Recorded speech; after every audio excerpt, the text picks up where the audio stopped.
तर सध्या आपण ही गिरगाव मधली दृश्य पाहतोय। गिरगाव मध्ये संतापून या पांढऱ्या पट्टीवर काळा स्प्रे मारला जातोय। पोलीस सुद्धा या ठिकाणी आपल्याला दिसत आहेत। शिवसेनेच्या वतीने हे आंदोलन केलं जातंय।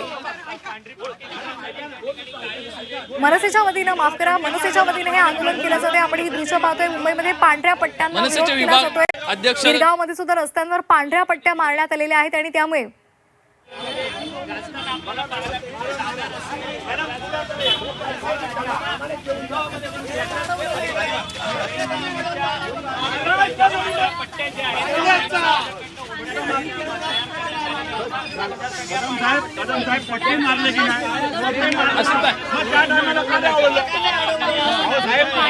मनसेचे कार्यकर्ते या ठिकाणी गिरगावमध्ये आपण पाहतोय पांढरी पट्टी बुजवण्यासाठी या ठिकाणी दाखल झालेल्या गिरगावच्या रस्त्यावरती पांढरी पट्टी ही जैन धर्मीयांकडून मानण्यात आली होती।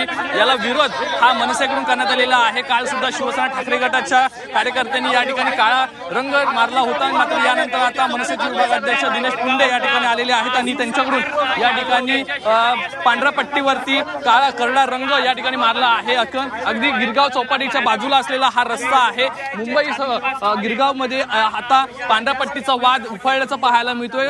घाटकोपर येथे सुरू झालेला पांढऱ्या पट्टीचा वाद आता गिरगावपर्यंत म्हणजे मुंबईपर्यंत आलेला आहे। ही वेळ का येते अशा प्रकारचा प्रश्न सुद्धा मनसेचे संदीप देशपांडे यांनी उपस्थित केला होता। यानंतर कार्यकर्त्यांमध्ये सुद्धा संताप पाहायला मिळतोय आणि या ठिकाणी आपण जर बघितलं तर मनसेचे नेते कार्यकर्ते हे मोठ्या संख्येने दाखल झालेले आहेत। मनसेचा जयघोष करत या पांढऱ्या पट्टीवरती करडा रंग मारण्याचा प्रयत्न या ठिकाणी केला जातो। मात्र स्थानिक पोलिसांकडून त्यांना हा रोखण्यात आलेला आहे। त्यांच्यामध्ये बाचाबाची सुद्धा सुरू झाल्याचं पाहायला मिळते।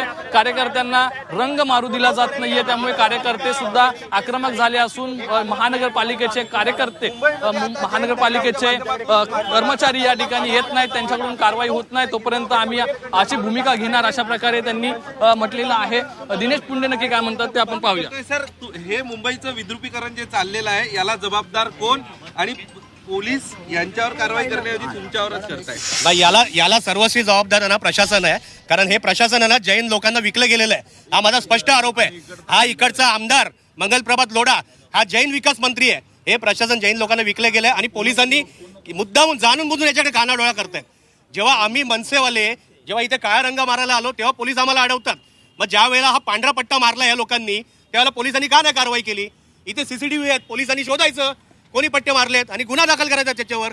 आम्ही जोपर्यंत हा रंग इथे काळा होत नाहीये ना तोपर्यंत आम्ही इथून जाणार नाही। महापालिकेकडे वगैरे तक्रार वगैरे केलेली का या सगळ्या? कशाला तक्रार करायला पाहिजे महापालिकेकडे तक्रार करायची गरज नाहीये। महापालिकेने जर हे प्रकार थांबवले नाहीत, या प्रकाराला आळा घातला नाही तर आम्ही जिथे जिथे जैन लोकांच्या सोसायट्या आहेत तिथे तिथे आम्ही काळा रंग मारायला चालू करणार आहोत। परंतु ही पहिली गोष्ट नाही, गिरगावात गेल्या अनेक वर्षांपासून अशा संदीप देशपांडेंनी याला सांस्कृतिक दहशतवाद म्हटलेला आहे। तुमचं म्हणणं काय आहे? हे जाणीवपूर्वक फक्त घाटकोपरमध्ये आधी झालं होतं आता हे मुद्दाम घडतंय? जैन जिहाद आहे म्हणून हा जाणीवपूर्वक मी सांगतो आणि देशपांडे साहेबांनी जे सांगितलंय ना ते अगदी खरं आहे। हा सांस्कृतिक दहशतवादच आहे आणि ही फक्त हे हळूहळू सुरुवात करतायत।